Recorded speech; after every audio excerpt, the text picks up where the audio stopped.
ఒక అందమైన అడవిలో ఒక అల్లరి గబ్బిలానికి ముగ్గురు స్నేహితులు ఉన్నారు. గబ్బిలానికి తన స్నేహితులైన ఎలుక, కోతి, ఎద్దు అంటే చాలా ఇష్టం. నలుగురు కూడా సరదాగా మాట్లాడుకుంటూ ఒకరికొకరు సహాయం చేసుకుంటూ ఆనందంగా గడిపేవారు.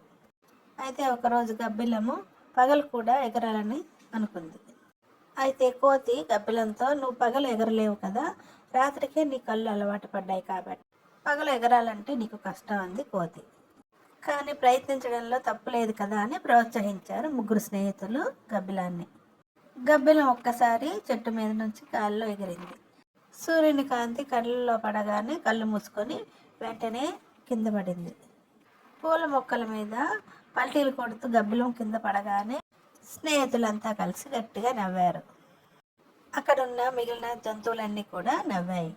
కోతి, ఎలుక గబ్బిలంతో, "నీకు పగలు ఎగరడం రాదు, కానీ మమ్మల్ని అందరినీ నవ్వించడం మాత్రం నీకు బాగా తెలుసు" అన్నాయి.